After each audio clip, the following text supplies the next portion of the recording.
All right, good evening, everybody. Welcome to episode 3 of the Grognard Grumbles. I am the host with the most, Cody Broussard. I am once again joined by my Grognard minions, Chase Green and Dave Ferguson. And tonight we have a very special guest, Johnny Silver. Johnny is a longtime YouTube personality, professional dungeon master, and a professional magician, from what I understand. And tonight we're going to be talking about probably a lot of topics because we tend to like to bullshit and ramble. But mainly we will be discussing a little bit about Johnny's experiences in gaming, and we will also be touching on the Satanic Panic. But before we start on that, anytime I have a new guest on the show, I like them to tell a little bit about how they got into gaming and just anything else they want to tell us about themselves. So Johnny, go ahead and introduce yourself and tell us a little bit about your experiences with gaming and how you got into it. Sure. Well, first off, thanks for having me. I got started um, basically with the story how we're going to lead into the Satanic Panic stuff. It's kind of ironic how I got into D&D, but my stepmom showed me the Hobbit cartoon, and this was probably the mid 80s. Oh, and that was an amazing experience for me because there was the Hobbit cartoon, and then there was the Flight of Dragons cartoon. Have you ever seen that? Yes. Both excellent. I love those. Yes. I like how the Flight of Dragons cartoon kind of tries to logically explain everything. Like there's a great section in there where it talks about how dragons can, how they fly with the gases inside of them and how they blow fire, and they lay out the whole thing, and it's pretty convincing. It's pretty good. Yeah. But yeah, those two cartoons is basically what got me going. And then real quick, the Legend of Zelda. I had Nintendo like the day that it came out, and when Zelda came out, that pretty much became my world, was exploring Hyrule, and the combination of these three led to a crazy Dungeons and Dragons addiction. Right on. So when did you actually first become introduced to Dungeons and Dragons? Well, it's kind of a long story.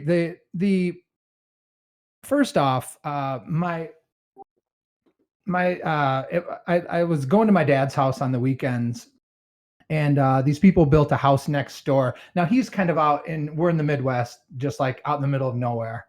Right. And my dad bought like an old farmhouse. It wasn't a farm, so he wasn't a farmer or nothing, but it was like an old farmhouse kind of out in the middle of nowhere there. And then these people built a house right next to us.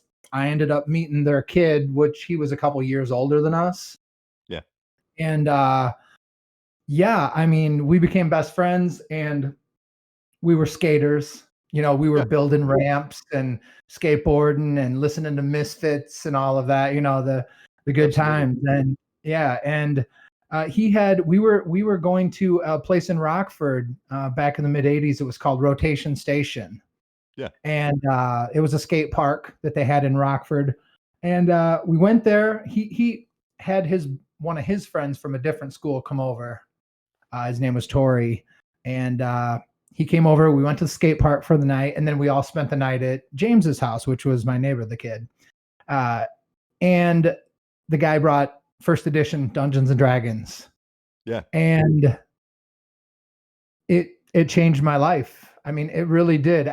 When we played that adventure, that very first night, I knew that I would play this game probably for the rest of my life.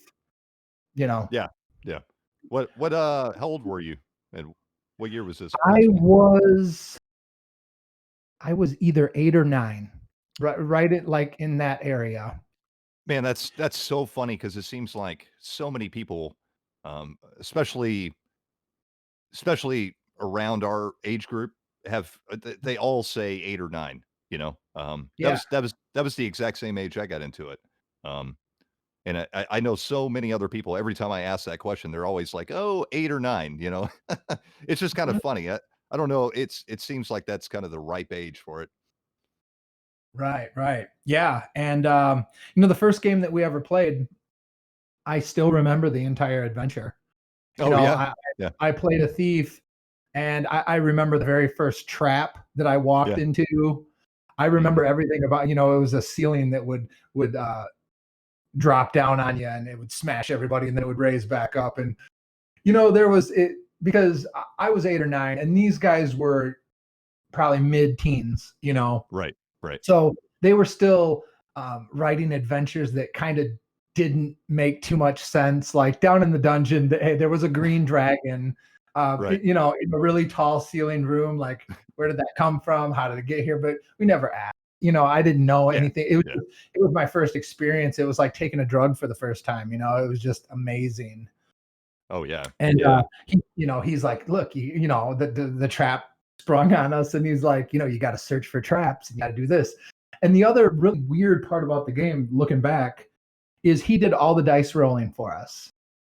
Oh, So yeah. Well, I've I had heard that initially, before. Yeah. yeah, yeah, I had Yeah. initially thought that's how the game was played because that's the Mhm. way my first experience was. He did all the dice rolling. Now I don't know if he was fudging numbers for us, fudging the roll. Who knows? Right. Right. But yeah, that was the first adventure there. Um, it's pretty awesome. I remember the whole So thing. yeah, that's awesome. That's kind of funny you said you played a thief your first time. That was actually my first real character I played as well. Oh, Um, right on. yeah, because I remember when I first got into it, because the first thing I was introduced to was the monster manual, Mhm. and I didn't even know it was. I could tell it was a game, but I couldn't really decipher how it was supposed to be played. I had no idea, and Yeah. so I took the monster manual and just made up my own rules. Right. Right on. That's kinda how I just kind of extrapolated from what I could see. I was like, "Okay, well, this kinda makes sense, this kinda makes sense," and, at the beginning of the monster manual, it told you what all those stats were.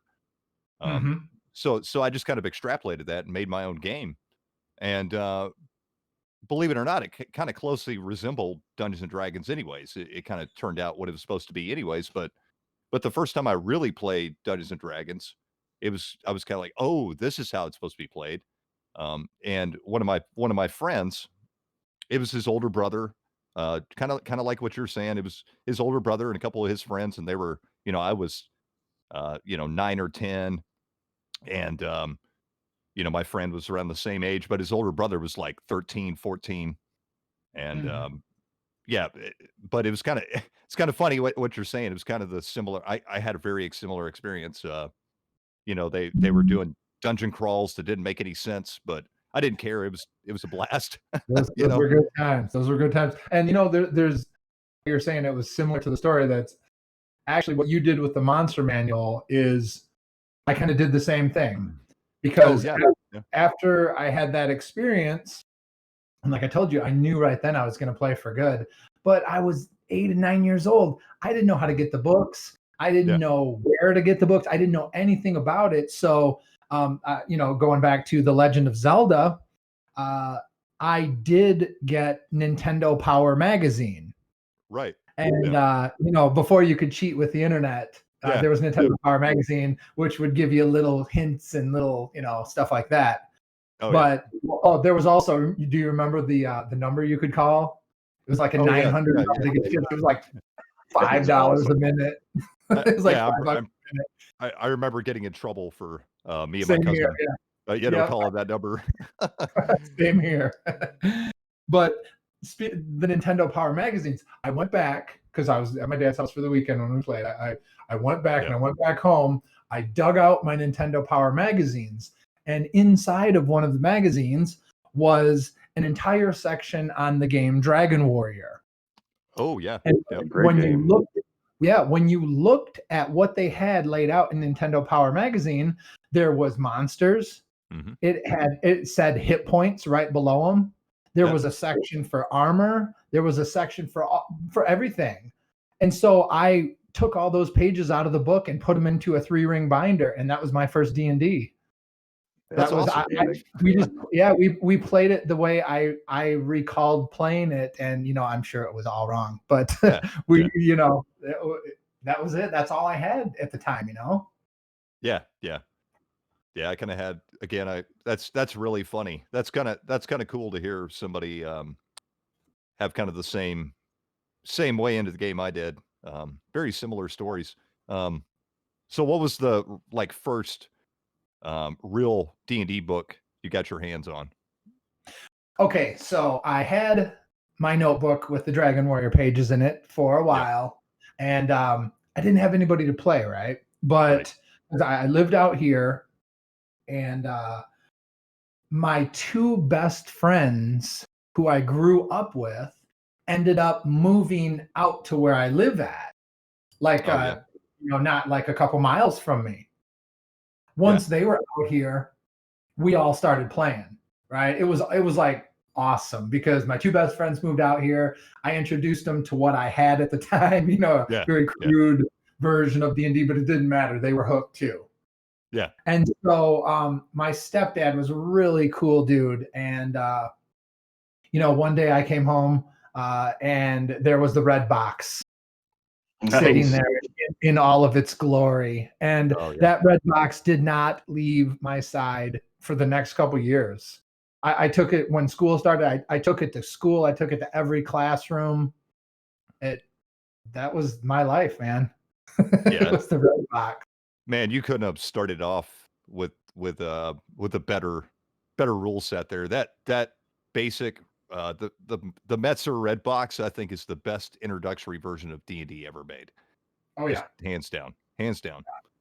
yeah. Um, Because just the introductory adventure that's inside of there walked you so perfectly through what you had to do to play the game. oh yeah, yeah. Everything Yeah, about it was perfect. Um, yeah, yeah. so how long did you play the Red Box, and did you graduate into AD&D? Well, okay, with the red box. Now, again, keep in mind, I didn't know where they got this from. I know my stepdad picked it up, right? But Right. Yeah. I still didn't know anything about modules. And my stepdad and my mom, they didn't know anything about D&D. They were Yeah. cool with it, right? Speaking of the Satanic Panic, they were cool with it. They weren't like that at all. They didn't give a crap. They Yeah. didn't. They knew it was a fun game that I wanted to play. So Right. I didn't know that there was any modules. So my first adventure, so I was forced to start writing adventures, Yeah. and that's Yeah. where a lot of the younger players now just have, all these modules given to them. And Right. I know that Right. there were modules obviously for a long time, but this I was forced to write my own adventures. So my adventures were based on the Hobbit cartoon. They were Yeah. based on Flight of Dragons. They were based on Legend of Zelda.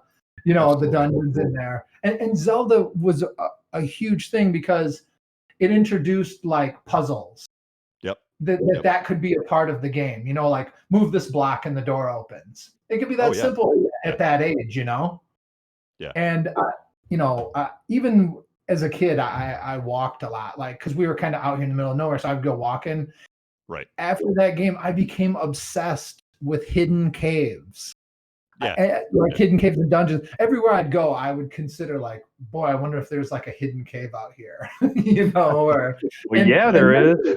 yeah, that kind of thing like inspired adventures because I would come home, I would remember the place that I thought there would be a hidden cave or, would be cool if there was a hidden cave there. And then I'd Yeah. make like a little thing around it.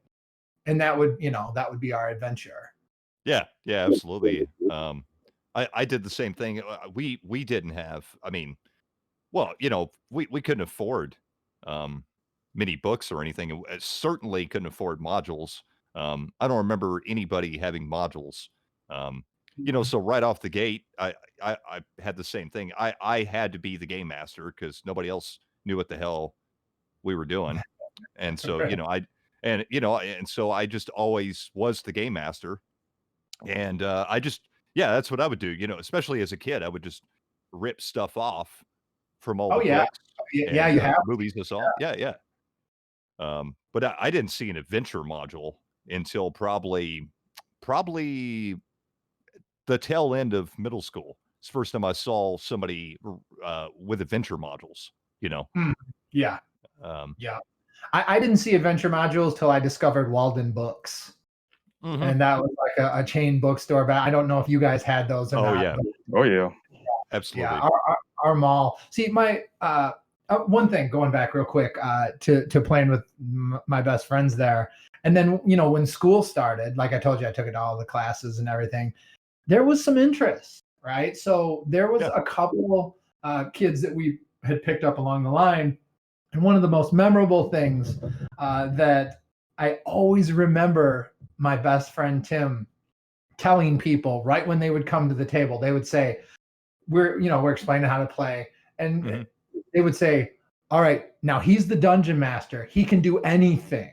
He can drop he said he can drop a car on your head if he wants to. And as a kid with that much freedom in a game, everyone was just like, whoa, what is playing here, Yeah. Well, that's kind of interesting because, I think it was just, our generation and back with game masters kind of had a little bit more reverence. You know what I mean? Like it was kind of like, oh, he's the game master. Like nowadays it doesn't really seem like that. You know what I mean? Well, they purposely do that, because everything is catered to the player. The entire fifth edition of the game is built around catering to players because they're so scared with what happened to fourth edition that these players will just fine. If you don't do it our way, we'll leave. That's absolutely right.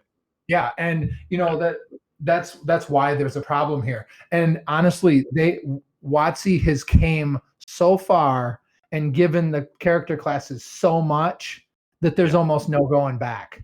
It's like spoiling a rich kid and then taking everything away from you. You can't go back now. That's why there's not too many people coming back to the old school gaming, because when they sit down, min-maxing is automatically in their blood. Yep. Yep, it is. And I mean, this really started, I think, at the tail. And I've discussed this a lot, but I don't think we've discussed it on the channel here. Is what we're getting into is DM versus player power, right? And old school D&D definitely, and old school role-playing games in general, not just D&D, there was much more power in the game master's hands. And as a player, the old school, that's one thing about old school gaming was you're nothing, you're zero, and you're going to hero, right? And it's all about reacting to what the DM's throwing at you. That too. Yeah. But nowadays, they design games where you are not just a hero to start off with, you are a superhero going to God. That's you can see that in the artwork. Oh, absolutely. You can see that in the artwork. If you look at the old artwork, it shows that, just like what you were saying, it shows that these big ferocious monsters getting ready to destroy a group of adventurers, and then starting at between third and fourth, you are now almost more epic than the monster. And that's it's laid out right there. Yeah, it's a totally different and it definitely has a lot to do with the rules, but it's the rules have encouraged a certain style of play, and I don't think it's good either. I don't think it's a good thing. I really have had very few positive experiences with that style of play, because it just seems to be because you need good game masters to have a good game. Yes, you need good players too. Good players drive a game as well. But if you don't have that sweet culmination of all that, the thing is, nobody nowadays wants to be a game master because it's a fucking headache, right? And that's what they're pushing. The new narrative is well, anybody can be a game master. Right. And that's true. Anybody can, but what kind of game are you going to play in? You know what I mean? There has to be some dedication there, and there has to be some experience behind it. That's why I can get paid to play a game versus just other people who are trying to do pro DMing. There's only, and hopefully that didn't sound douchebaggy or anything. No. Some of this stuff you can only learn through years experience. Player management. Go ahead. Yeah. Oh no. Yeah, I didn't mean to interrupt you, but I've been a game master again for almost as long as you have, and every time I like to see new people do it. I encourage everybody to do it, and when they Yeah, do it, absolutely. I tell them, I'm like, you're not going to be good for a while. Just don't worry about that. Just try your best, take criticism, and Yep. you'll get better with experience. It really Exactly. does. Yeah, 100% agree with you. It's a lot of it is experience. You know. Exactly. And again, just to go back, like you were saying, I 100% want people to learn how to DM. Yeah. I Yeah. always give them tips and anytime that I can, but everything. Now I'm going to sound like an old man, but No, it's fine. everybody this wants channel's instant about. gratification. Everybody these days wants instant gratification. Like if I text you, you better text me right now, or this and Yeah. that. You're just not going to walk in and DM the first game and it's going to be the best game ever. It's just not going to happen unless No, you're it very, isn't. Yeah, no, I've never seen anybody step up to the table for the first time and game master, and they're just awesome at it. It just doesn't happen. And Yep. it really people nowadays are really lucky because when I started, yeah, there was the internet, but the internet was in its infancy. Mm, Most people didn't have it. There were no books on the subject, and I yeah, didn't have any role models. I didn't have anybody else to look at. I just had to learn from my mistakes, and it was years and years and years of mistakes. And finally, when I got to play with other groups, I got to see other DMs, and I could be like, "Oh, okay, that's how he handles that, or that's how he does this." And I don't really like the way he does that. Um, you know, and that's how you learn though. You learn by watching other people, um, and just doing it and learning yeah, from you're gonna make mistakes and it's like anything, right? You just learn over time, right? You can't exactly. you can't just pick up a guitar and expect to be Eddie Van Halen. It's not gonna happen, Yeah, overnight. You're gonna have to put a lot of hard work, practice, and it's gonna take years to get there, you know? exactly. And Yeah. speaking of that, right? Okay, so as going from the huge Satanic Panic incident happened between now and what I'm about to tell you, but eventually uh, I started playing second edition Right. with my buddy and his older brother, and that Yeah. that was the first time I seen a real DM do the game the right way. Now Yeah. I'll tell you guys a little bit more about these guys a little bit later on, but yeah, that's big. Having a role model of some kind, because like you said, there was no internet, there was no No, yeah. nothing. There was There nothing. was no internet. I had no idea how the game was supposed to be played besides besides the guy that I played it with the very first time. I just had to do it on Right. my own, Yep. you know. Yep. Uh, yeah. I mean, like I first time we played, I can pretty much remember it. I thought because I had played war games before, and I'm a Mm, big war gamer, and even that was kind of the first stuff I got into. My dad, I never talked about this, but my dad was actually kind of a gamer in the '70s. mm, But he did a lot of the Hex and shit Avalon Hill games. Um, uh-huh. and I'm sure everybody knows by now, I'm a big fan of those games, even today. Um, and so I used to play a lot of those with him as a kid. And I still have some of his original games he gave me. Um, but so I thought that's how D&D was played. I thought it was a war game. Uh, I didn't understand the concept of role playing till I saw somebody do it. You know what I mean? Yeah, right on. Yeah. And there was, you know what, back then, honestly, there was nobody doing voices. There Yeah. was no like we would do like the monster growling and shit like Uh-huh. that, but nobody I ever played with growing up did a different voice for each NPC. There was none of that until That's like the internet came around. From what I know, Yeah, it's kind of funny you say that, and I've heard a lot of other old school guys say that. My experience with that is I've always done that. I always Oh, did that, and I okay. still do. But I just did that because I used to do that anyways. Even when Mm, we'd go play outside, I used to make funny voices, or yeah, I would get into character, and I still do that. yeah, Chase is in my group; he can attest to it. I still like to make funny voices, and um, I didn't really learn that from anybody though. It was just something I naturally did. And That's really cool. Yeah, that's really yeah, cool. Like I started doing voices for all my characters probably around the year 2010 yeah, because yeah, again, I was never into the internet. I mean, even from I would get on and like, listen to music or something like that, but I never dug into like watching videos and watching all these guys. So I just recently learned about doing voices, 10 years ago now. yeah, But yeah, another thing too that you see with all the new groups doing is the character immersion, right? Which that's right. cool. That's cool. But again, going back to not knowing anything about it and being in the middle of nowhere here, Yeah, we always played where you were the character in the game. right. Yeah, We our characters would go by their name, like I'm in this world.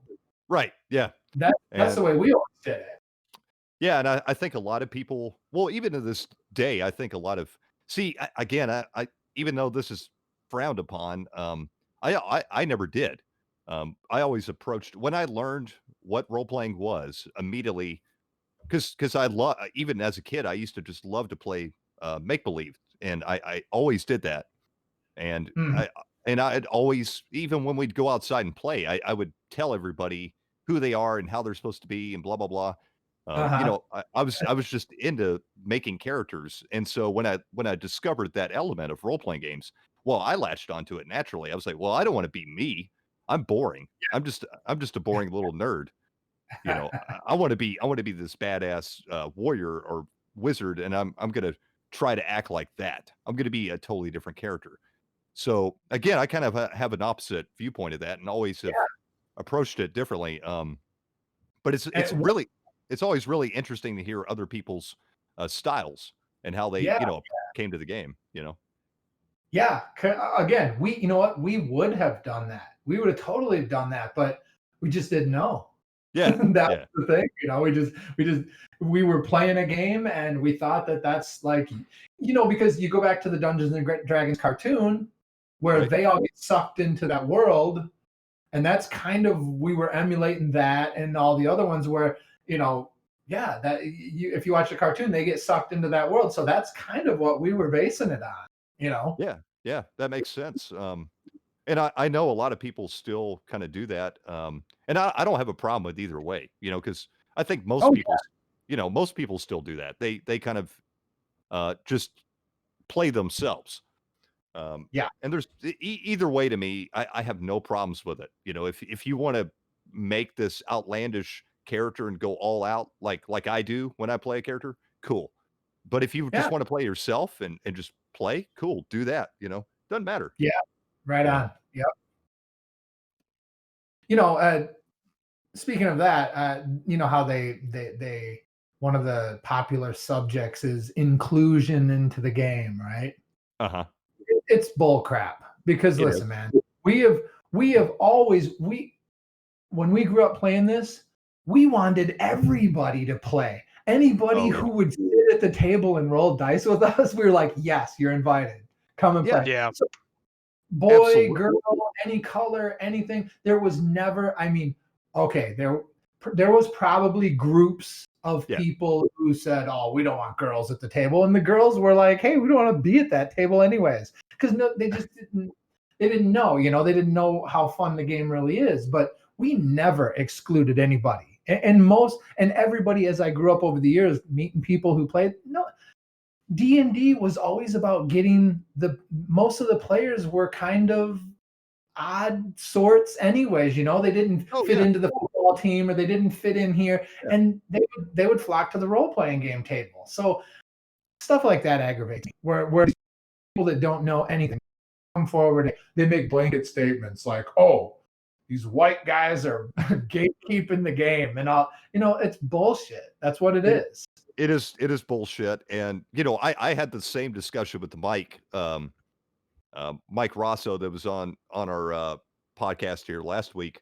We've had Uh-huh. this discussion a lot. Is that gamers we're a little different usually. We're kind of misfits, and Yeah. all the people I gamed with growing up, we were all misfits, And yeah, I don't remember we were more than happy to have anybody because it was hard enough to find people to play with, so anybody that wanted to come play, hell yeah, come play. I don't care if you're a girl, if you're black, whatever, come play, Yeah, exactly, exactly. I'll put it to you this way: there was usually a shortage of people, so you know what I mean. There was times where we were like, "Please play," Yeah. to anybody that showed interest, come and check this game out. Yeah, absolutely. And growing up, it was mainly white nerdy dudes, but we had starting in middle school, we always usually had a girl at the table. Um Yeah, yep, and like again, we had all kinds of people come in and out, gay people, black people, it didn't matter. We don't care. Like yeah, it did never crossed our mind. And to be honest, um that's one thing about role playing games is I think one of the greatest strengths of it is it definitely helped me out, in a social environment, you know? yeah, I just got to that point where, like, I used to be a very introverted person, I still am, but it really forced me to be, social and active with people, and really, I just became more open with people and, accepting too, yeah, yep. because you You know, 'cause you have to be as a gamer, Yeah, and you know what? When you and several people are shoved into a life or death situation, you forget color, you forget who each other are, and you're all working as a team to overcome this obstacle. And that's what's awesome about the game, man. It brings people together for, I mean, not only good, but a common purpose. You guys, yeah, you work together. That's what it is. You're working together creatively to solve problems. And that's, I don't know. I just, it drives me nuts when people come and they try to drive wedges in to what we have already came so far to establish here. And it becomes just about getting attention. These people that do this, they want attention. They want people to jump on their thread and talk. And hey, you know what? If these people are feeling that with the new edition of the game, come and play some old school D&D. Come and meet up with us guys, and we'll show you a good time. You Oh, don't yeah, have to worry about absolutely. that crap. Absolutely. Yeah, I think it's absolute horseshit. Everything they expout, and I don't get it, man. I don't get it because Yeah. again, I don't think these people are really gamers if they're spouting this stuff out because it's like apparently you haven't been around the gaming community very long. Because my experience with the gaming community, and good God, I've been around. I can't even count tens of thousands of gamers. I've played with tens of thousands of people over the years, and Mhm. we instantly become friends, because we have something to relate to. And no matter Right. what our political beliefs or race or sex, whatever, we can relate amongst this one thing. And then we'll discover other things about each other too. And Yeah. pretty much, all my best friends in my life, um, I met through two ways, gaming and music. And Yep. gaming, my oldest friends and best friends, I met through gaming. And, I've met a lot of really good friends and friends for life through gaming. So yeah, these people that say it's yeah, what it is totally an inclusive community. It always has been. It's Yeah. just a bunch. Right. It's just a bunch of horseshit. Exactly, man. Exactly. And we were just talking about the dedication aspect of being a dungeon master. I think guys who played the older editions, we had a bit of an advantage because most people these days they're either addicted to the internet, the attention span's real short. And I'm just making I'm not saying everybody, but uh Yeah, us guys, there was nothing else to do. I mean, there was, you know what I mean? When it came to media, there was yeah, nothing. So we spent our time in our books and yeah. writing adventures and meeting people and having real social experiences at the table with people.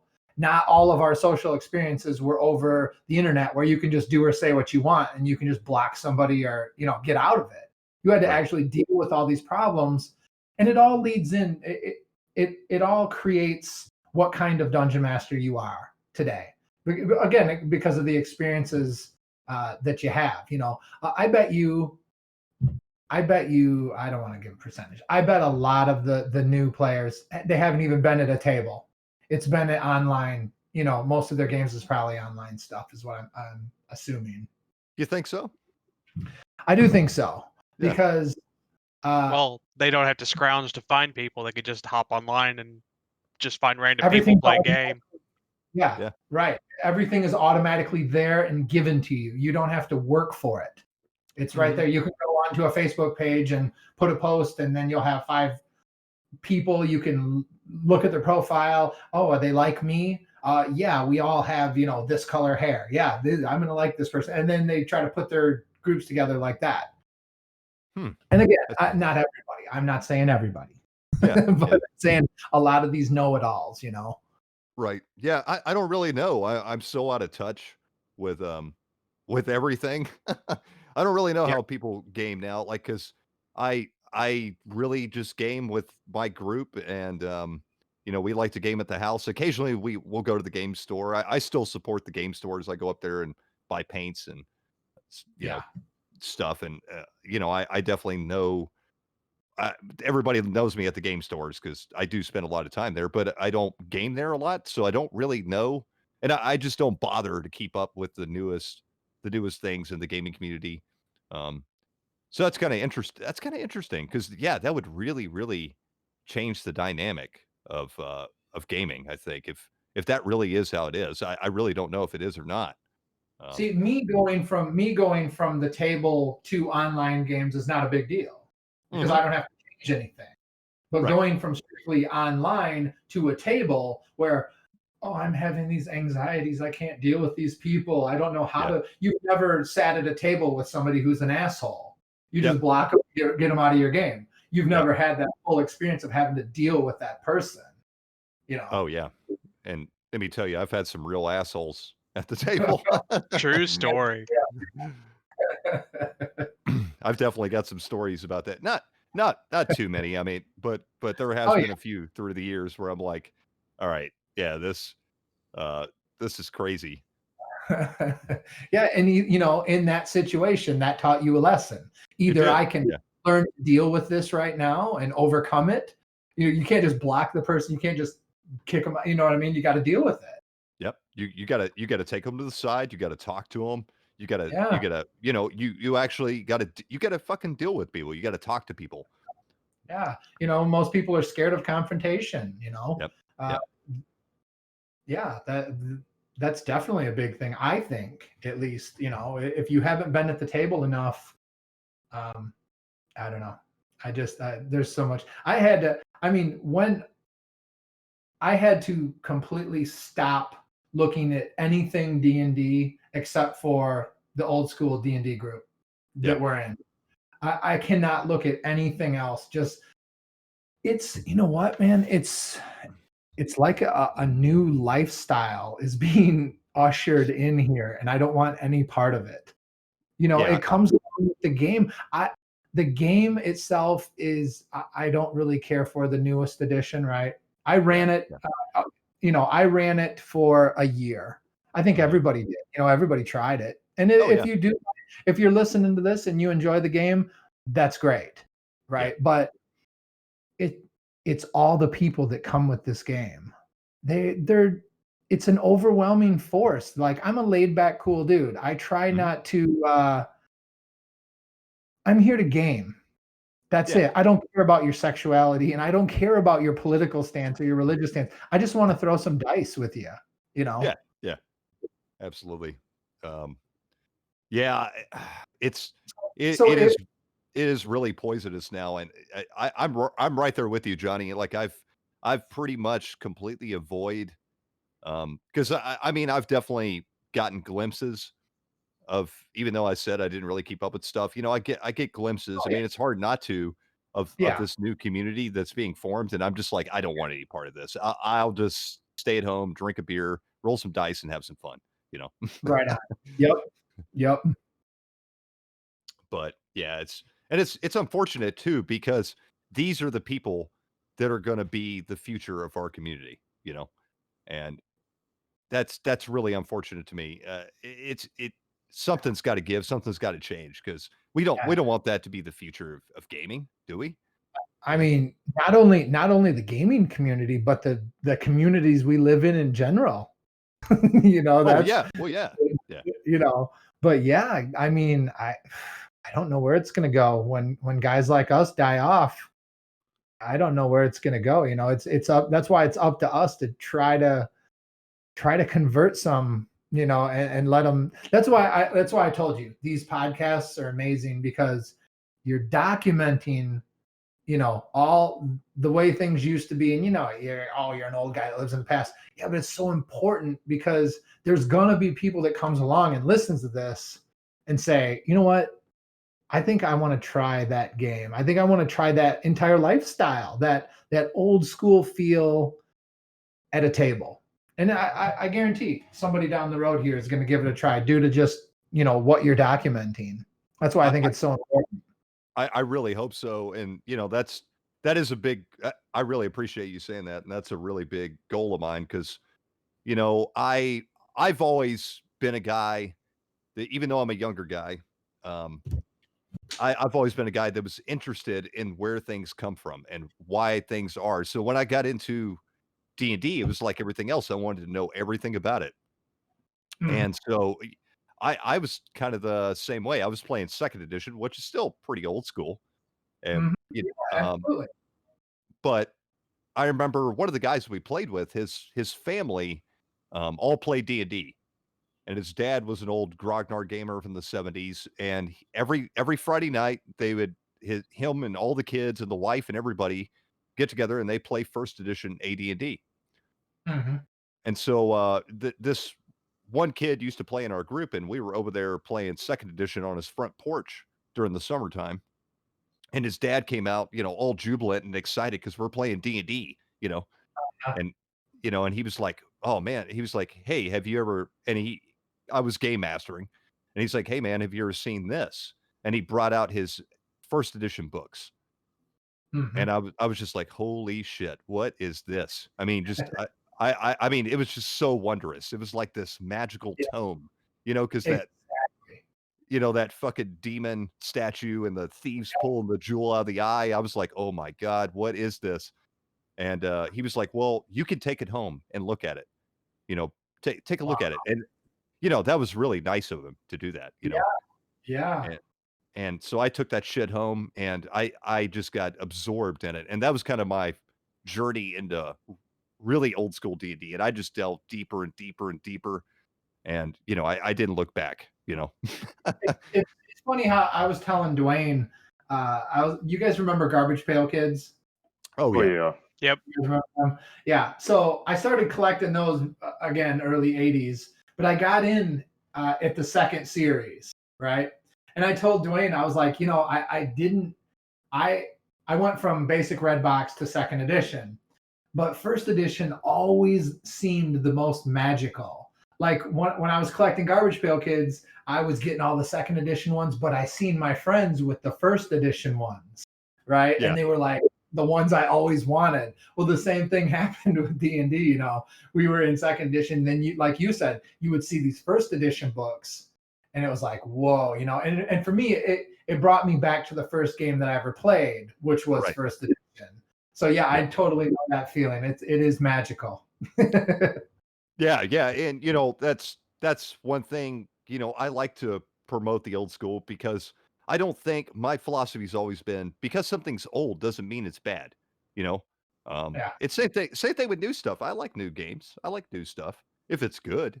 Yeah. But I don't think old things should be forgotten. And I think people need to remember where things come from, where it all started, and give it a chance.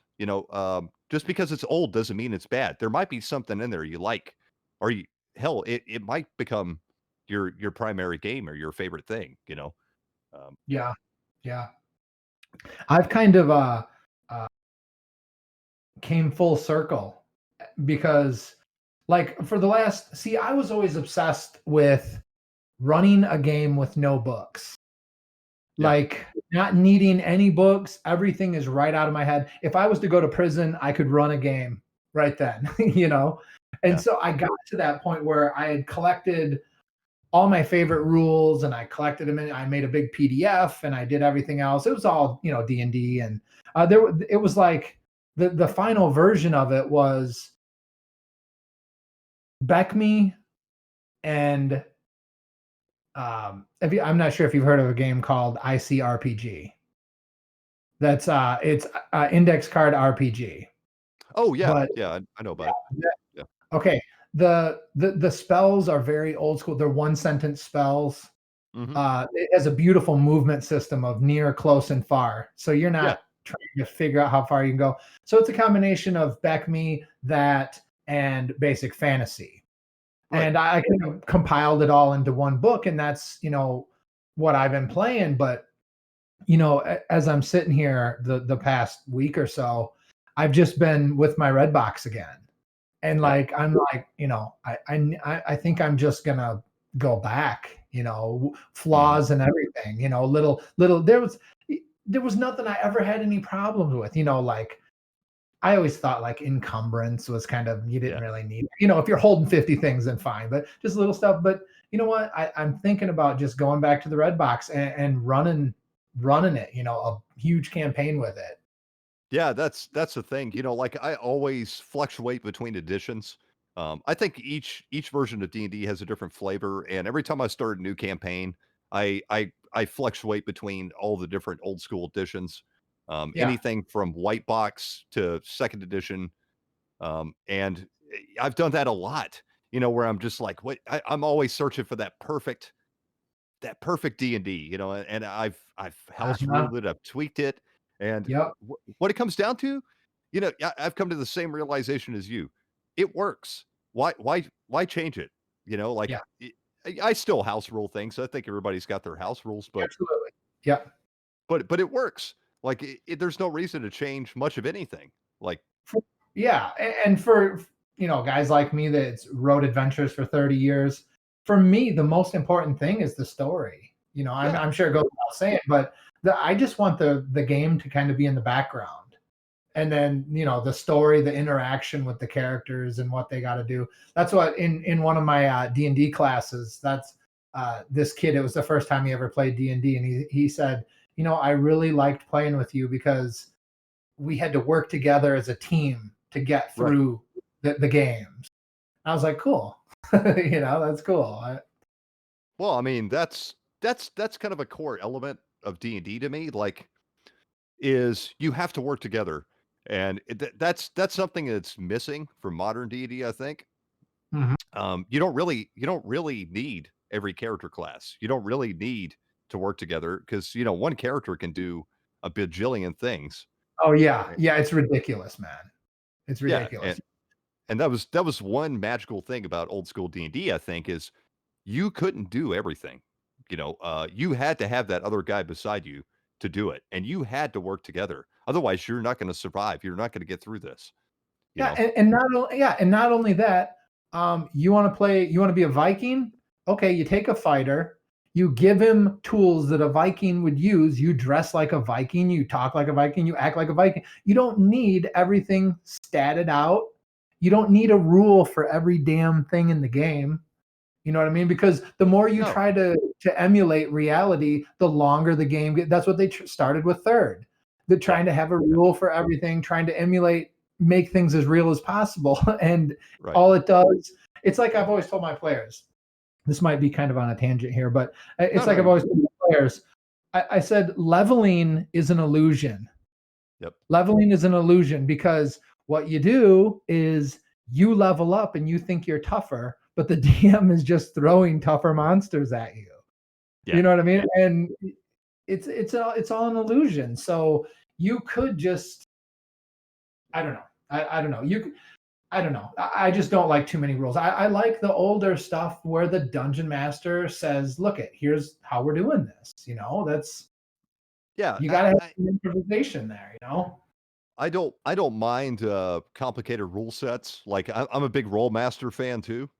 Well, Um, yeah, and if you play war games, then definitely. yeah, Cer- but when I play D&D, I think of D&D like and to be honest, most of the time when I play a role playing game, I want simple rules. I want the rules to be in the background. I want the Right. story and the adventure to be first.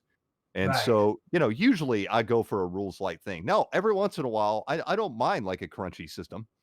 Um, but it just depends. Crunch is one thing, but like third edition D&D, it's kind of hard to explain, but it's not really crunch that bothers me about third edition and on. It was It's more the overcomplication. Yeah. overcomplication and the power gaming and the Yeah. player power, right? It's because like Rollmaster is complicated, but it's still deadly and dangerous, you know. Right. Um, Right. it's still old school. Like yeah, it's got a lot of skills and stats and all this shit, but it's you can literally take one hit from a goblin, and you could get decapitated, and that's it. You're dead. Like so. After 3 hours of character creation, goodbye. That's a good Yep. lesson. And that's one of the things about ICRPG is it's still got the old school. You get 10 hit points. That's it.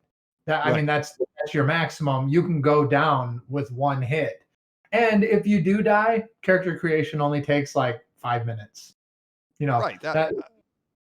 That's the thing. I think that's another thing missing from just modern role playing games in general is the threat of death. Oh yeah. Yeah. Because like it is so hard to die, and believe me, I try to die. Because I've had friends. I've got a friend right now running a 5th edition game. I've got another friend running a Pathfinder game, and I've been playing in them.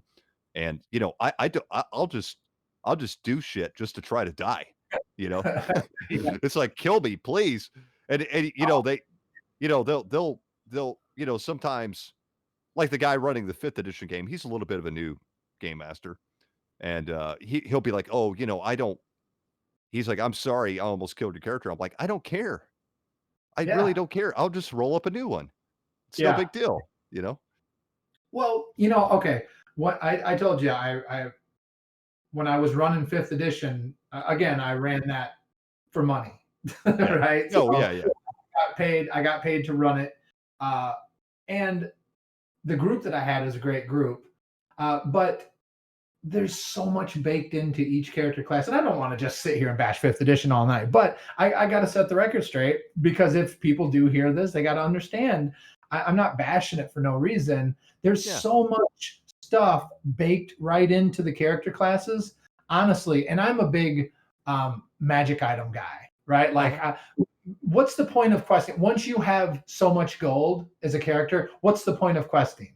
Besides, people used to want to get magic items and really cool stuff for your character. That's how you advanced your character, was with really epic, artifacts and all these cool items. Those groups that I ran, I even gave them really cool magic items. They didn't use them one freaking time. Not one magic item at all, because you don't need it. You don't need it. Your character abilities are more powerful than your magic items. And magical items used to be something special. I mean, fuck. I remember the first DM that I had that ran me through adventures. He was so fucking stingy with magic items, and but it was something special when we got one. It was like, holy shit, we got a plus. We got a +1 sword. Holy crap. So that's what I do want to piggyback on, because I think it's good, like that, with all of its flaws that I'll agree with, is like that's good that the game is designed to not require magic items, because 3rd and 4th ed required it. It was baked into the system that at 2nd, 3rd, 4th, 5th level, all the way on the 20th or 30th in case of 4th ed, the game was designed that everybody would have a certain set of magic items. Now, 5th ed isn't doing that, which is definitely a positive, because I had always approached classic D&D, the white brown box, and at AD&D especially, is it didn't require magic items. It was something special if you got it, but you didn't need it. And so part of this, I wonder, is like, were these just new players that didn't understand the magic item or how to use it, or I mean, was it something that was low powered? Because I see that almost as just like that's a good design, not a flaw in the design. Yeah, these were experienced players, man. And they had, okay, let me give you an example.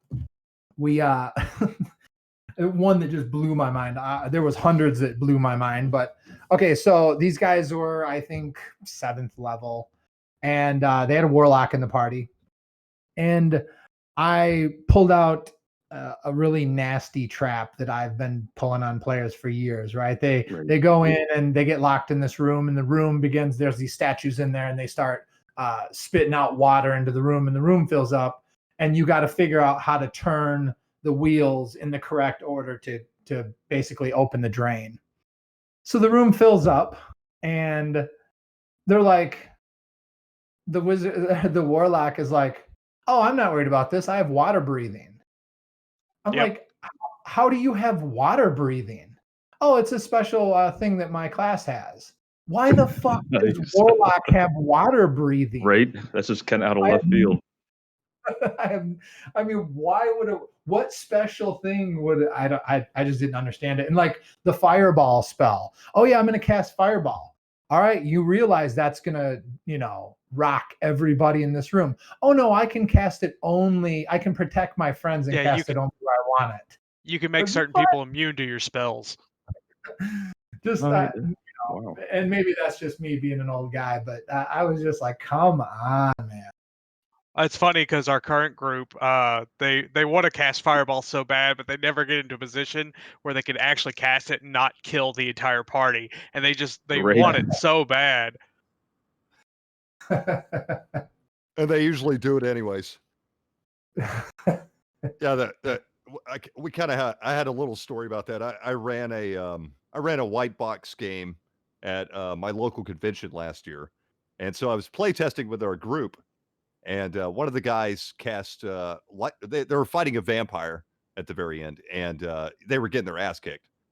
And the magic user had lightning bolt. Well, it was a small room. He didn't know lightning bolt, reflected back, because it'll bounce back if it doesn't have a big enough area. So it went through the vampire. The vampire didn't make his save, went back through. He didn't make his save again, killed the vampire, but then went back through the entire party because they were all in a line in the front door. Nice. One person survived with 1 hit point. Yeah, one person survived with 1 hit point. Wow. Oh, and real quick, I do want to go back. So Johnny, just to kind of clarify on your point where I had mentioned that I think it's nice to not have magic items like baked into a requirement. And then Alpha, your description, I feel like I need to give a caveat.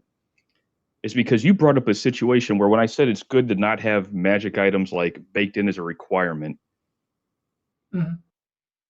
is that I didn't mean that I thought like each class should just have an I win button for every situation. So it's like, oh, you can't drown us because I have water breathing. Oh, and this class has air breathing. So it's like no matter what the situation is, there's always a party build to just cover every situation. Whereas I do think it's more interesting when there's player, there's a mechanical thought to it of just like, oh, how are we going to solve this puzzle? I know I'm going to roll the dice or just, use my special power instead of like, let's talk about this or think it through. Right on. Yeah, I got you, man. Yeah, that's totally cool.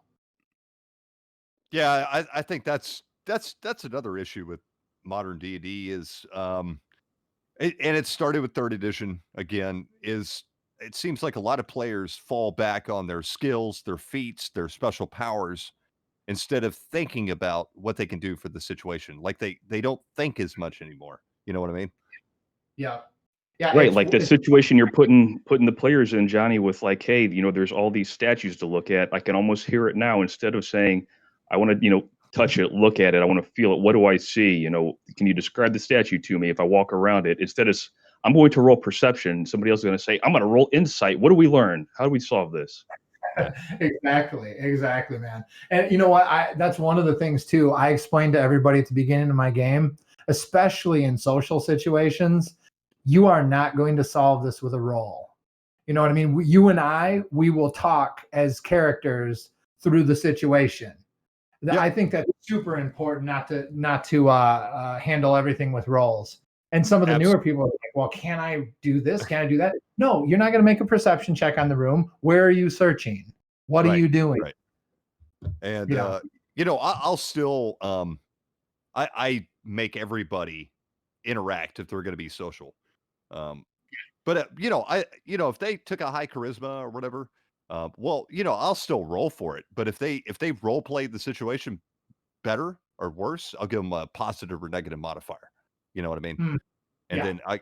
that's kind of how I handle it. So I kind of handle it, 70% social interaction and role playing and 30% roles. Yeah, yeah.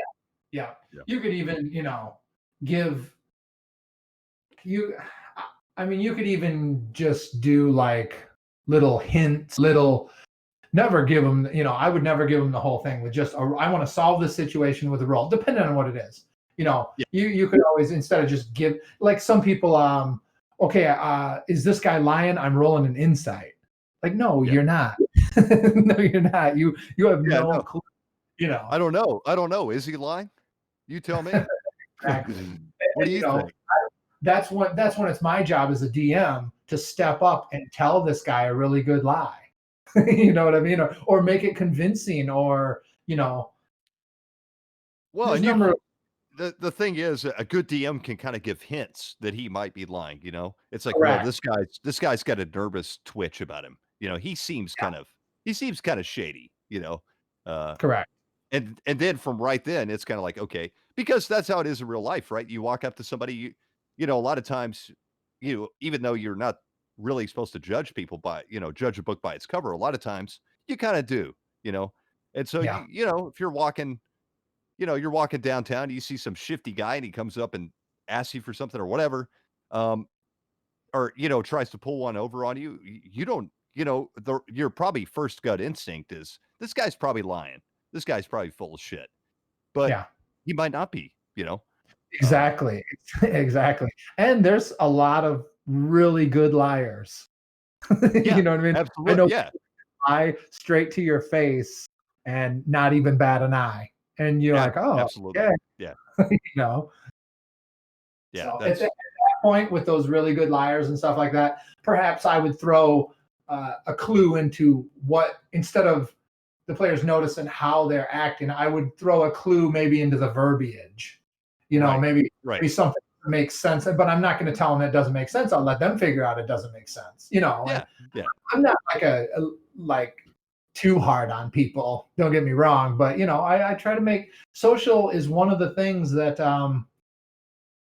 it's like people are scared of that in D&D. You know what I They mean? are. Like there's not too much of that right now, and people are trying to actually come up with social mechanics and roll for this. And I think Pathfinder had like a social deck that you could Yeah. roll on.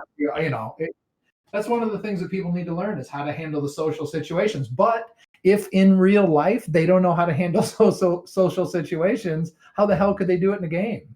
Well, that's the thing. Like I was telling you earlier, I was not a very social guy until I started playing D&D, and it really made me um it made me be a better social person. Absolutely. Yeah, That's if I got one thing out of role playing games, that's what I got out of it.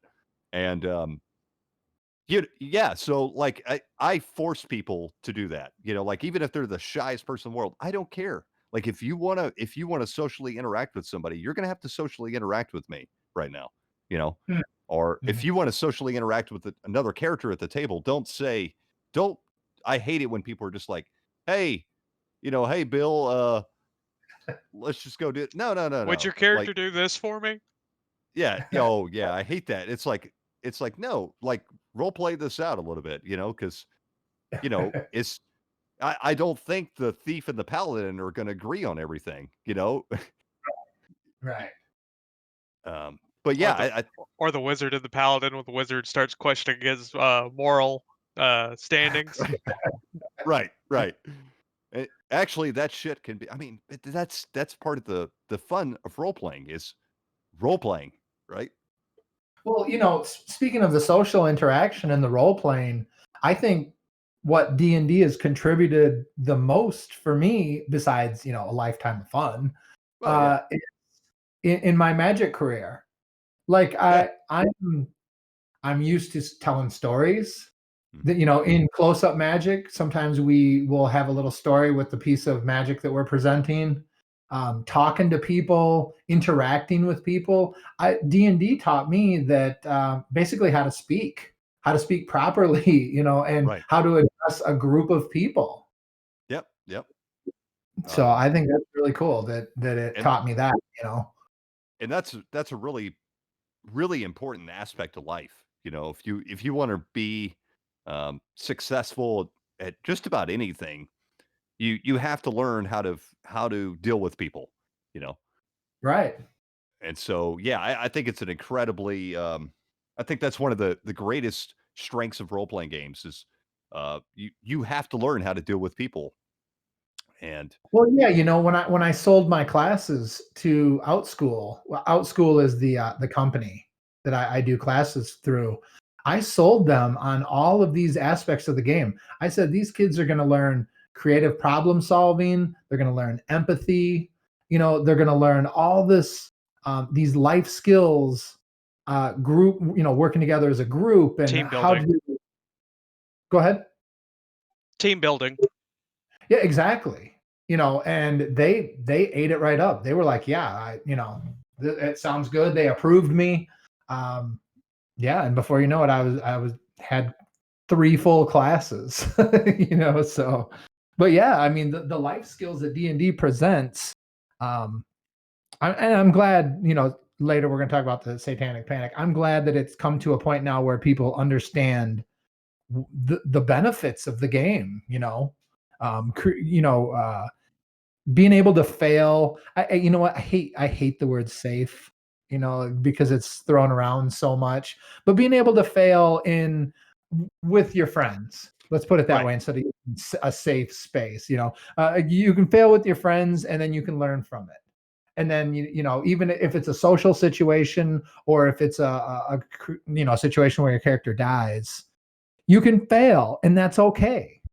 Yeah, failure should should definitely be a very important part of the game as well. Yeah, because anything that you do in life, you fail.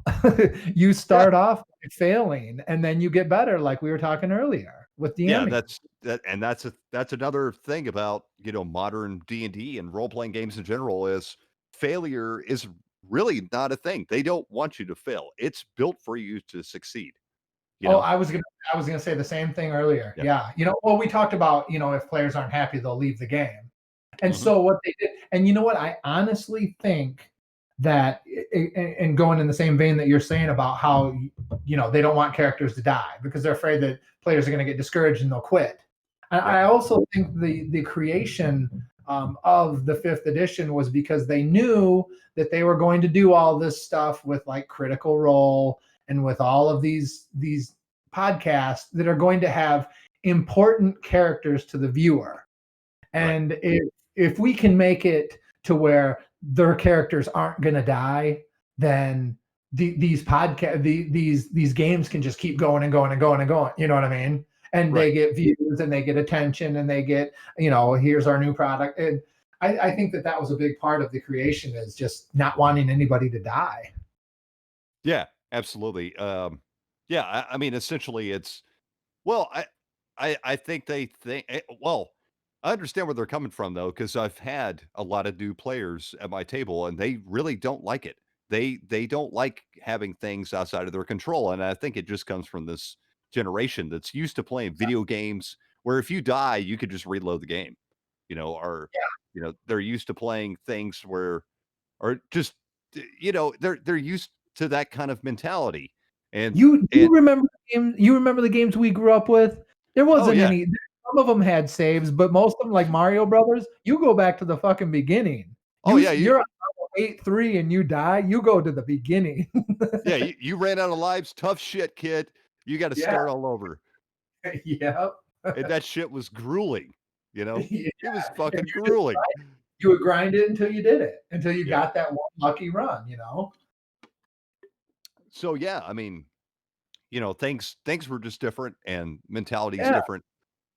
But I've seen it in modern players. I've had a few modern players at my table and seen them elsewhere where they get really frustrated. They're like, oh man, like they just get so pissed off when things don't go their way, or when they die, or when they fail. And it's like, dude, that's part of the game. That's part of the experience is failure. Now you got to come back from that. Some of the best moments in a Dungeons and Dragons game comes from a failure. Absolutely. Yeah. I try to explain that to the kids when, at the beginning of the classes, because I can't see their dice rolls. We're doing it over Zoom and stuff. And I just tell them, hey, everybody's going to be honest. We're all going to say whatever we roll, and stuff happens. And honestly, like I said, some of the best stuff ever in the games. And sometimes I go out of my way to make really funny stuff happen when you do roll a 1. You know what I mean? I want cool, creative things to go on. Oh yeah. Yeah. Actually, one of the things I've tried different ways of doing that. And I'm sure you have too. Oh yeah. One of the funnest things I did was anytime anybody rolled a critical failure or critical success, is I made another player describe what happened. Oh yeah. Very good. That was really fun because everybody had a blast with it. Everybody was laughing and just thought it was absolute blast, because they had to come up with this stuff on the top of their head. And I told everybody too, I was like, if you don't come up with something good, like I want something real, don't pussyfoot around. Come up with something that's, it's, a good thing. And so everybody was getting really creative with it. And it was a whole lot of fun, That, what? That's a really great idea. I did something similar to that, but in kind of a different, there was a point in my DMing where I was doing like experiments where I would ask the players what they saw. Right. In other words, I wasn't dictating what your character seen when he looked out the window. Yep. And that led to some really amazing adventures. Oh yeah. Yeah. I'd love to do that kind of stuff on occasion. I'm a big fan of player, I don't know what the word is, player creativity, I guess, where, it's like, especially with world building, a lot of times I have players ask me details about my world or something, and I'm like, I don't know. What do you think? What would you like it to be? Or the I know a guy type thing where, well, we can't figure this out now, but I know this guy over here in this city that might be able to help us out. Mm-hmm. Right. Yeah. But I've had sometimes players don't like to engage in that manner, but sometimes like players are like, oh well, they'll come up with this elaborate thing, and I'm like, that's awesome. That's what it is. Yeah, I've done that with players' backgrounds to where, guy made a barbarian and said how he was kidnapped by a witch and this and that. And I told him, I said, basically design like your tribe and where they lived and how they lived. And then I just dropped it right into my world, because that it gives them something to do, besides just rolling dice. In the off time, it gives the player something to do. Well, they also become invested in the game, because they built a piece of the world and the setting, and they feel they have an investment in it. Yeah, it makes it more personal. Yep. Well, we could talk DM philosophy all night. In fact, Johnny, I'd like to have you back, and we should do a whole episode just on, because I really do want to do an episode on DM philosophy and styles and gaming and stuff, and we should have a couple other DMs on here and just talk about our styles of play and go through some stuff. And but the main topic for tonight, and I want to move on to it because we've been going on for a while, is the Satanic Panic. Yes. So this is something that definitely affected me, and I don't know, Chase, Dave, did you guys feel the effects of the Satanic Panic? I didn't really feel the effects of it. I knew about it, and of course the media that was around it, but it never. Again, I got in so much later to role playing that it never really affected my any of my games. Yeah. Lucky you. Yeah, lucky you. Dave, So as a kid, I went to parochial school.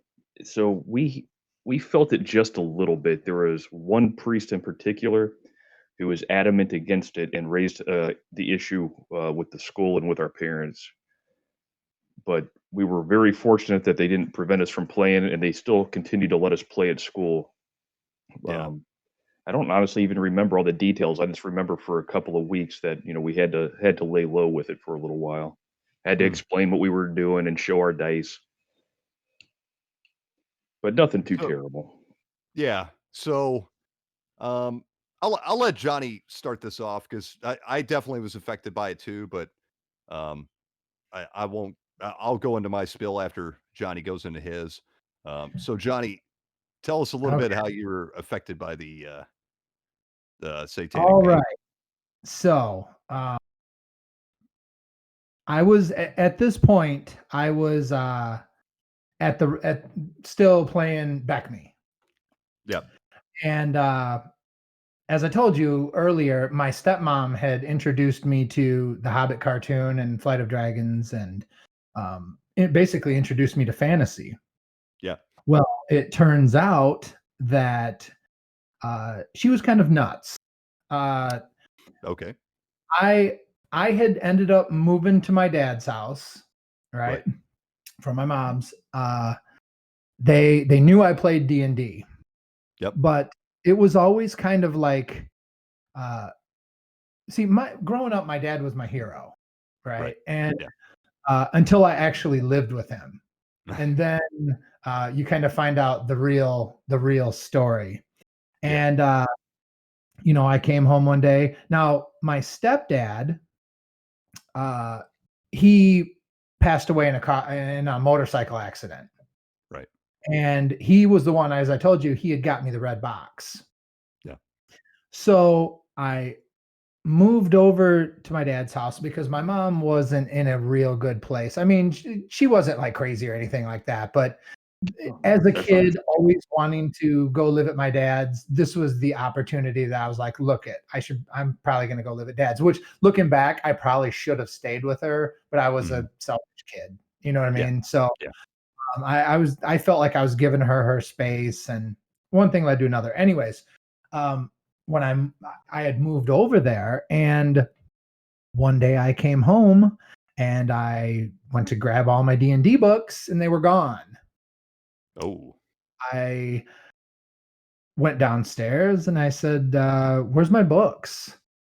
And my wicked stepmother, who loved to torment me, said, I burned them all in the trash can. Oh, Jesus. So they're evil. Yeah. I said, okay. Now, as I said, my stepdad died in the motorcycle accident. Right. And here's what my old man says to a 10-year-old kid. Well, he probably died because that game you play. Holy shit. Why don't you keep playing Dungeons and Dragons and see where it gets you? Yeah. I said that to a 10-year-old kid when my stepdad had just died. Dude. That's fucked up. I'm sorry. Man. That's really no, sorry that happened to you. Hey, everything I thought about him just kind of faded away at that time. Even to this day, we don't. He sees my kids on the holidays and stuff like that, but we never made it back from that. Yeah. And meanwhile, my stepmom, who was partying, getting drunk, and smoking weed and everything else, burned all my books while she was high and drunk. That's kind of like an oxymoron there, or whatever you want to call it. But right, she's worried about me playing a game, and that's evil. Here she's wasted and getting high and everything else. So what happened from that was, instead of me playing the game and enjoying life, I started partying, because that's what there was to do. I actually found her pot. Talk about how things go in a circle here. So I started smoking pot and getting into trouble instead of doing the intelligent thing, which is playing games and playing dice, rolling dice and stuff like that. Well, I ended up like I said, I had moved there, I ended up meeting up with some of these guys at my new school. They were heavy metal dudes, but they had long, the long hair, the Slayer shirts, everything. But they were straight A students, right? Oh yeah, So yeah, you could hate them as much as you want, but they're still smarter than you. yeah. And well, Hey, his old I was one of those kids, so I can't say I that. was too. I was too, And so his older brother, Nick, is the guy that I was telling you about. He ran second edition D&D. Yeah. So every weekend, without my parents knowing, I was at Dave and Nick's house, and we were playing second edition. And that's how I began to love second edition, because all my old stuff was now gone, and then I had this now. At least I found D&D again. Basically, I couldn't own anything, but I could at least go there and play on the weekends. And I remember telling Nick about what happened, about how she burned all my books. And another thing, it pissed me off when she burned my stuff, is because my stepfather, who was passed away, he got me that red box. Yeah. It was like the last thing that he had got me. So I was pretty aggravated. But I asked Nick, I said, hey, is D&D evil? And I remember his, like I said, he's got the mullet, he's got the heavy metal shirt on, but he's sitting there studying all these like algebra 4 books, super smart. He looked at me when me and Dave were there, and he said, no, it's not satanic, but it's fun to make people think it is. That's brilliant. Stuck in my mind my whole life. Yeah, that's great. Yeah. So yeah, that's my Satanic Panic story. Pretty messed up stuff. That is fucked up. I definitely was affected by it. My story's not as fucked up as yours, but my parents were great parents. I have nothing bad to say. They're the greatest parents you could wish for. They still are. They're still together. They raised me well. But when I was younger, I'm the oldest, so they treated me differently, for sure. And the household was very different when I was younger. My brother and sister probably don't remember it, but my parents, well, at least my mother, my dad was never very religious. He pretended to be, but my mother was when I was younger. And so when I've already told the story how I got into gaming. I was 8 or 9 years old. And when I got into it, I was I still to this day, when I get into something, I'm very excited about it. And I want to tell everybody about it, Uh, and I'm sure everybody gets sick to death of me just rambling on about shit I love. But I can't help it. And even when I was a kid, I was especially that way. So that first day I found out about Dungeons and Dragons, I came home and, I was all excited, and I told my mom on the ride home, I was like, "Oh, Mom," I don't remember the exact conversation, but I remember riding in the car and being like, "Oh, my friend brought this really cool book today. It's called The Monster Manual, and it had all these monsters, and it's this cool game called Dungeons& and Dragons," and right as I said that, she was like, "You can't play that game." I was like, Uh, "What?" And she's like, "No, it's satanic. It's really bad for you. You'll go to hell if you play that game." That's what she told me. Um, and I was just crushed. I was yeah. absolutely crushed. I was like, "What?" She's like, "Well, when your dad gets home, we'll talk about it, but I just don't think it's a good idea, like I've whatever." She's like, "Just, when your dad gets home, we'll talk about it." So, I think like a TSR catalog or something. And, it was like this little my friend gave me this little, it must have came out of one of the box sets or something. It was this little flip book TSR catalog. And so that I was flipping through this catalog, very excitingly, showing her all this stuff. And she's like, "Well, hold on to the catalog. We'll show your dad when he gets home and see what he thinks." And I was just like, "Oh, man." So she took the catalog from me, and my dad gets home. Um, he used to work really late, and, he gets home, and my mom's like, "Yeah," so, she goes into explaining to my dad about what's going on, and he looks at the catalog. He's like, no, you don't need to play this. It's not good for you. And just drop it, and he took the catalog from me. Mm-hmm. And I was just absolutely crushed. And so later that night, I think I snuck out and got the catalog back, and hid it somewhere. Yeah, right on. But I remember like they were just so adamant about me.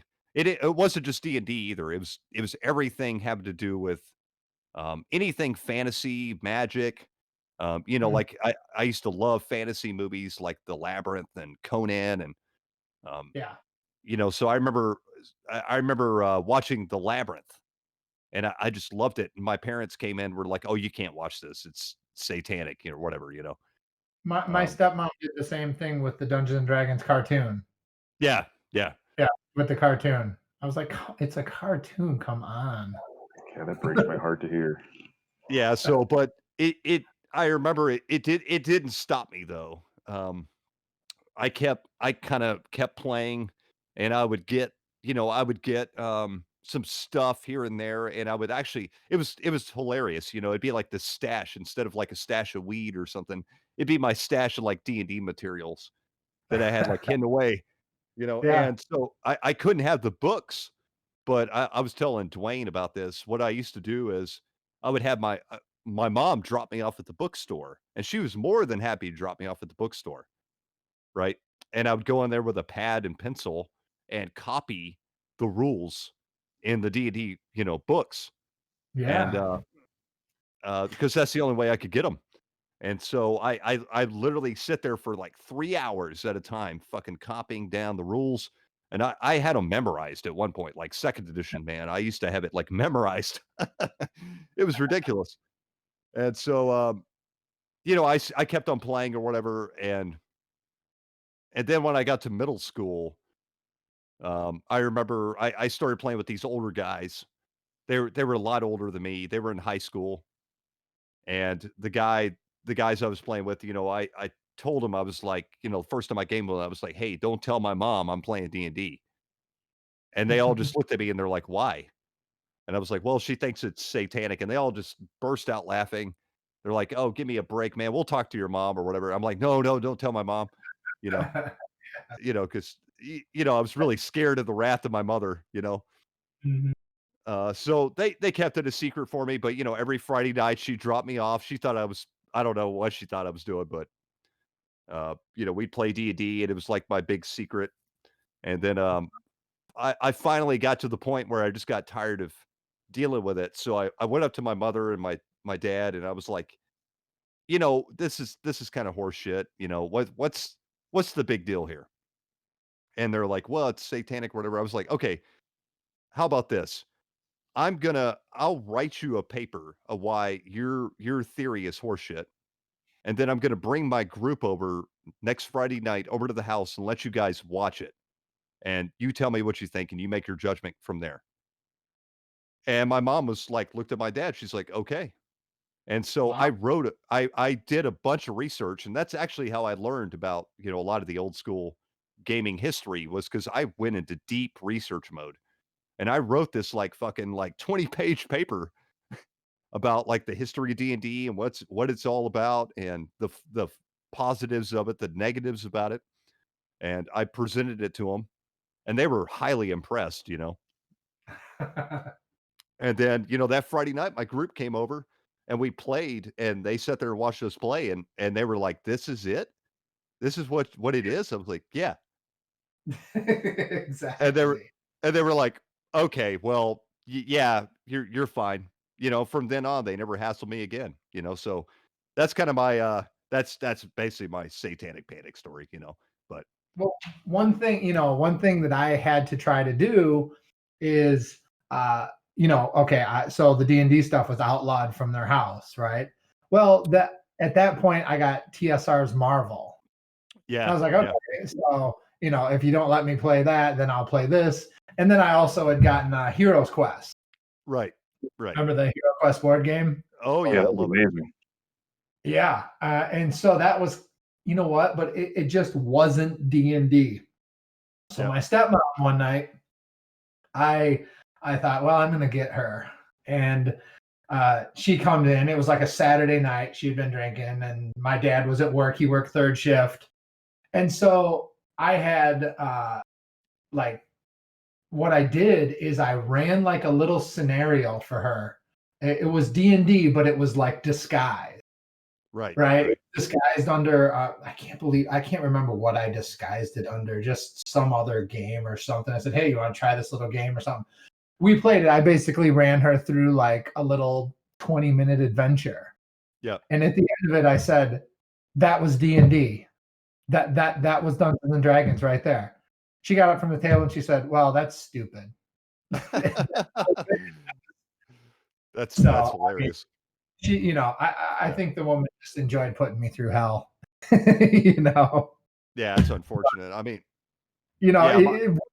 what did they think was happening? See, we got to understand. I suppose I understand that information was so limited back then. Yeah. You basically would listen to whatever somebody else told you. If your mother told you that this was satanic, then hey, it's you know what I mean? Well, I think we should delve into that a little bit because I researched it a lot because I think it's highly fascinating. Yeah. So you're talking about something that started in really 1979, 1980 is when this came up, like when the Satanic Panic thing came around. Yeah. Yeah.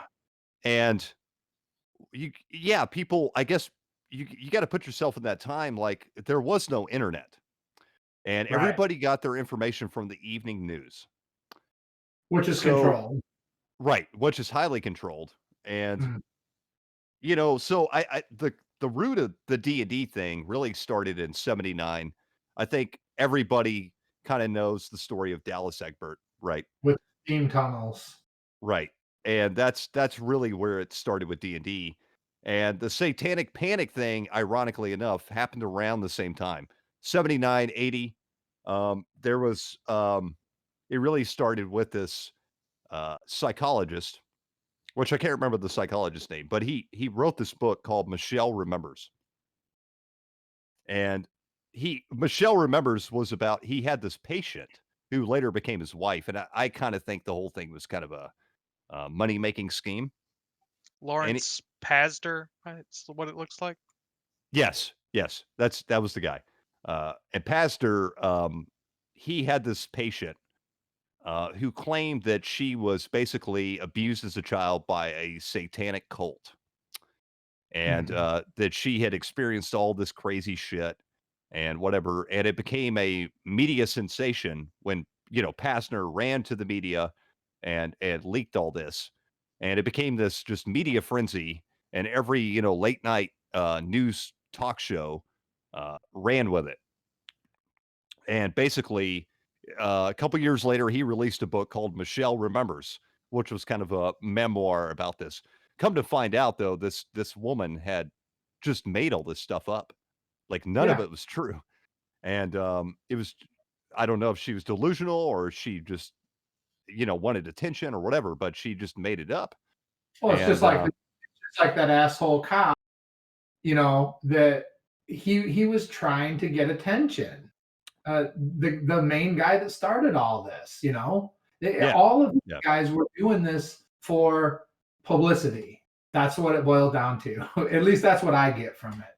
That's exactly what it was. He wanted to move up the ranks, and then everybody started making money off of it. And TSR made money off of it. Oh, well, see, their sales tripled. Oh, yeah, that's the thing is like, I don't think most people realize after the Dallas Egbert instance and after the book, The Dungeon Master came out, the private investigator, his name was William Deere. He wrote that book called The Dungeon Master. And after that media sensation about Dallas Egbert, the D&D sales were out of the roof, man. Like they were selling a couple thousand copies. Now they're selling millions, right? Right. Yeah. And so it was kind of a positive for TSR because that's really when D&D took off. And this is the beginning of the 80s.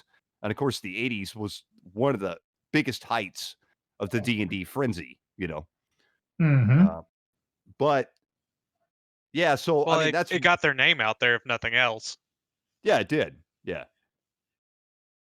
Because before that, if you were going to hear about D&D, you only heard about it because it basically kind of started. It got popularity because of the universities. It Hmm. started getting circulated around the universities. It originally got circulated around the war gamers because those are the roots of the role playing hobby, and those were the first guys that got exposure to it. But it it eventually circulated amongst the universities, and that's where it initially took off. But it really took off after the Dallas Egbert incident, and because it was on the evening news, and everybody around the world saw it, and all of a sudden it was every kid in America heard about this Dungeons and Dragons game, and it's like, well, that sounds fucking cool. I got to get my hands on that. Yeah. It became the forbidden fruit, Right, and that means everybody wants it.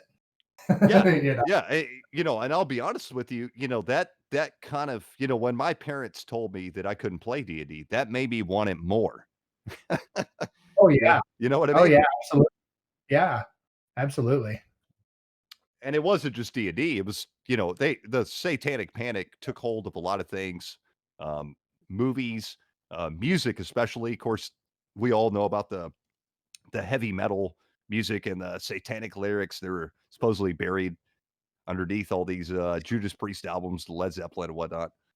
They did real quick. They did a survey. I remember seeing a thing on this because I listened to metal. Oh yeah, me too. I listen to a wide variety of stuff, but I love metal. Mhm. And I listened to they did a big survey, and Satanists listen to classical music. They don't even listen to heavy metal, was what the survey showed. Yeah, that's really funny. Yeah. Yeah, it was the same thing with music for me too. It was kind of funny because I grew up in a musical household. I've always been musically inclined. I still play music and love listening to music, but like when I was a teenager, I got into heavy metal and punk rock music. And the first thing that got me into heavy metal, ironically, was the first heavy metal record, which was the first Black Sabbath record. Mm. And I picked up a cassette tape of it when I was about, I don't know, I was 11 or 12 years old. And, I got it for like $1 at the CD shop, and it was cassette tape. And I brought it home. My dad's like, "Oh, you can't listen to that. It's satanic." And same drill. And I remember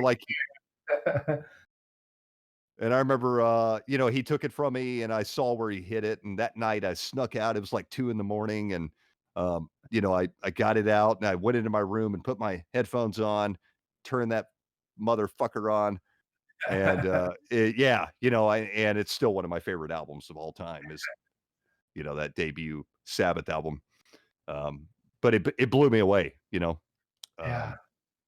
And it had a big influence on me, just like D&D did, Yeah, my initial music was like I told you, we were skateboarders. So we Me were too. kind of yeah. So like for me, it was like my main what I listened to was the Misfits. Yeah. And yeah, that was I mean like because you'd go to Rotation Station and you'd skateboard all night, and they would just play some really crazy stuff. Like some of it sounded satanic. If you just would listen to it, you're like, yeah, okay. Because Yeah. Glenn Danzig, man, he dabbles. You know what I'm saying? Oh yeah, yeah. So I can understand why they would think, but like, I don't know. Jeez. Yeah, it's ridiculous.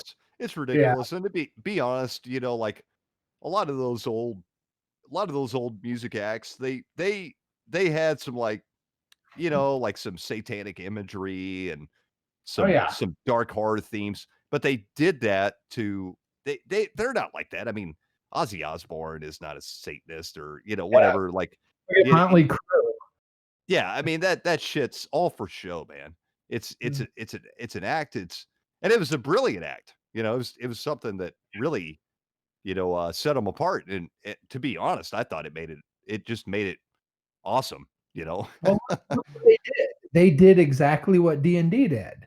During Yeah, the 80s, yeah. the Satanic Panic was so prevalent that now they did that with their music. Motley Crue comes out and puts a big satanic emblem on their thing, and it sells. It sold because of the controversy.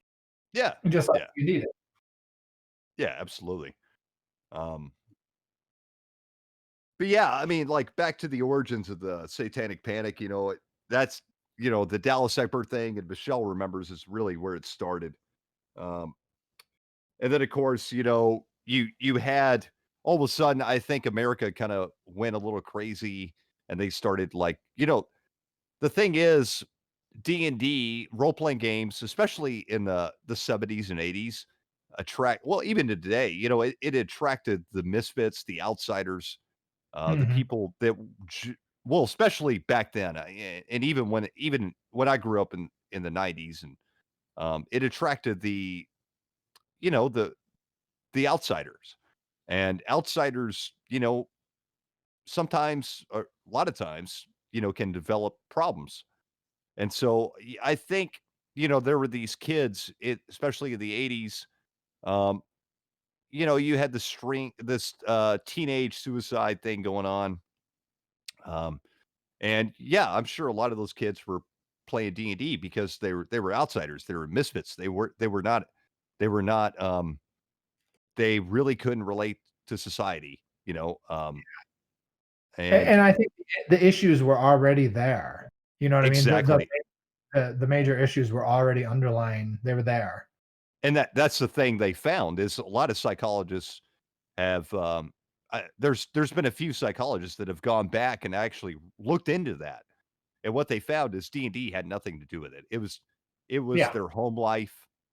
It was, a lot of different factors, just because they, um, and in a lot of these cases, they were trying to pin D&D on being a problem. It wasn't D&D. It was a lot of it had to do with their home life, or what Yeah. what experiences they had, or what they were going through. It had nothing to do with the game.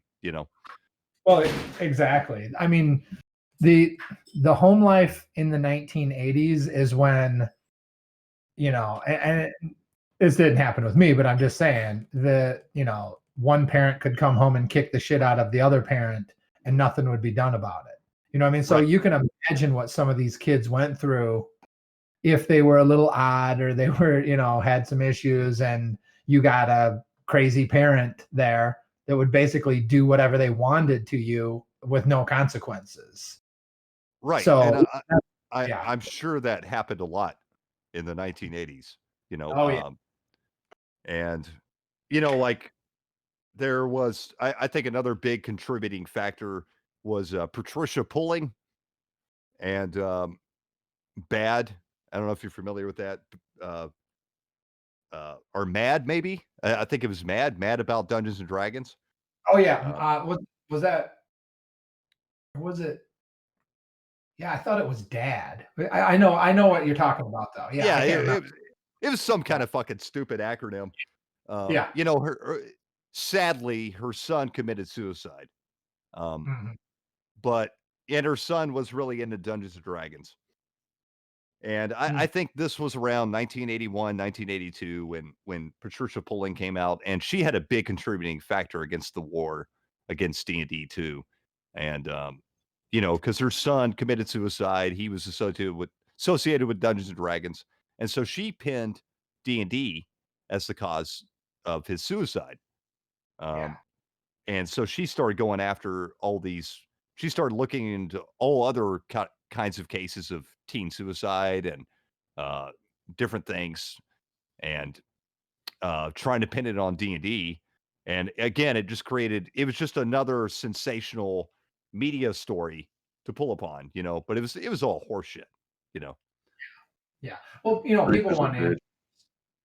people want answers, and they're gonna pin it on the closest thing that they can identify. Yeah, yeah. I mean, another factor is I think a lot of people forget too that Dungeons and Dragons and role playing in general was such a weird concept, such a new concept. I can understand why people were a little bit weirded out by it, you know?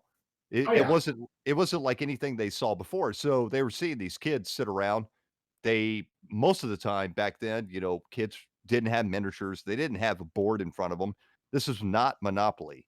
And they're just playing this game and talking about, oh, I killed this guy and I slit this thing's throat and I cast a spell, Yeah. whatever. And I'm sure that like kind of was like, parents walk in on this in the kitchen and was like, what the fuck?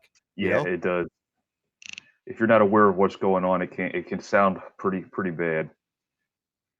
Yeah. So I can kind of understand that point of view too. I think that it was just very foreign to the generation before it.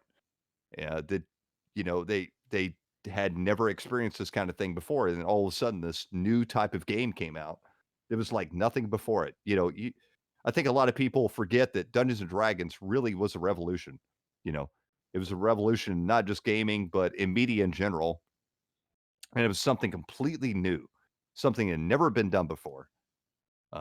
It was a completely new art form. And that probably anytime something new comes around, I think people get a little weirded out by it, right? Yeah, I agree.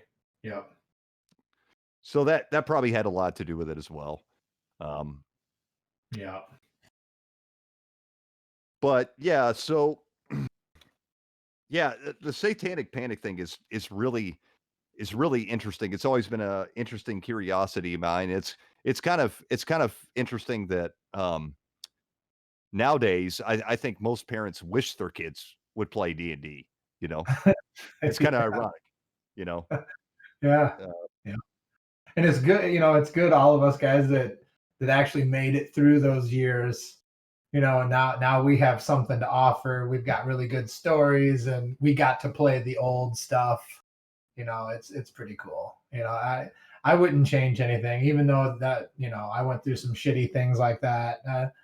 It made me who I am today as Yeah, a dungeon absolutely. master, as a person. Yeah, absolutely. Well, I think there's something positive to be said about it.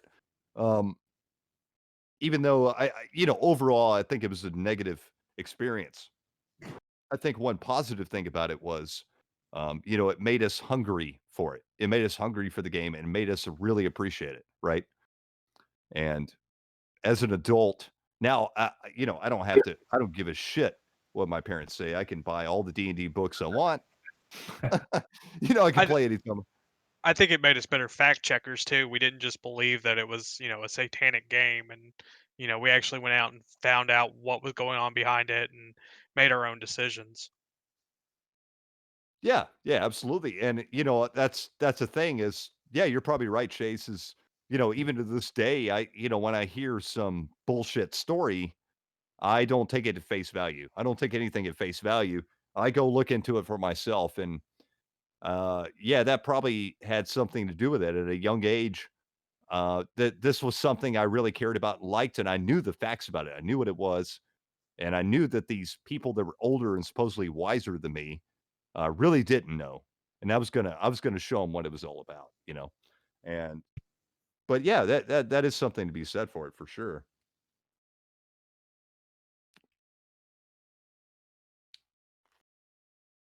Um, but anyways, anybody else have anything to add on the Satanic Panic? Glad it's over. Yeah, the only thing I would add is I eventually moved back to my mom's and she bought me all new second edition books. Oh, That was sweet. Yeah, it was awesome. She knew what I had been through, and I ended up, yeah, she got me all my new books back, and I was happy again, man. And yeah, shit, we played the shit out of second edition. that's awesome. That is adorable that your mom plays with you. No, she doesn't play. She just bought me the books. Oh, okay. Yeah. No, totally understanding. She was like, I told you they were fucking nuts. She hated my moms. And it was really cool to be back in a normal environment. I had all my D&D stuff back. I could, work on adventures anytime I wanted. I could do whatever I wanted. And yeah, that's where that all ended. Well, Mother's Day is just around the corner, so don't mess it up. Yeah, no shit. All right, guys. Well, we're going on about 2 hours here. I think it's a good place to wrap up. Okay. Leave it Johnny, on a positive note. Yeah, absolutely. Johnny, it's been great having you on, man. Thanks. Appreciate it. Yeah, loved having you on. We definitely need to have you back sometime. I think we have a lot of other things we could talk to you about. Oh yeah, I had a whole nother fucking page of notes to talk about. So yeah, I'd love to come back at some point. Yeah, dude. Chase, Dave, Johnny, anybody have anything else to say before we close out the evening? As usual, Cody, thanks for putting this together. And Johnny, thanks for playing ball and for joining. It was great having you. Yeah, thanks a lot, man. Appreciate it. Yeah, same. Just what he said, Cody. This is kick ass, man. I'm glad you're doing it, and I'm glad you're documenting all this. And as I said, I walk every night, so I look forward to hearing some new episodes. Gives me something to listen to when I'm walking. Thanks a lot, man. Hey, that means a lot to me. I really appreciate it, man, and I'm glad somebody's enjoying it. I didn't know if anybody would enjoy it when I started this. I just kind of did it for myself because I kind of enjoy talking about. I just love bullshitting about games, and I love talking to gamers. And I figured, hey, might as well turn on the recorder and do it, and let other people hear it. Yeah, right. But anyways, yeah, it's been a really great conversation. I've had a lot of fun tonight. We will definitely have Johnny on again in the future.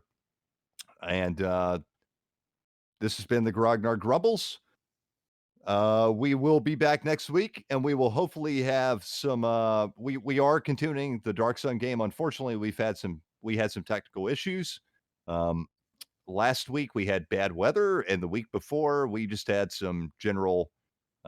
We had some microphone issues that prevented us from putting out an episode. But this week we will continue that campaign, and we also have another game that we'll be live streaming in the works. I don't really want to announce it right now because I'm not sure who or when that's gonna happen, but it is gonna happen. It's gonna be awesome, and I'm looking forward to it. But anyways, this has been the Grognard Grumbles. Everybody have a good night. Good Hi, night. guys. See you later, everybody.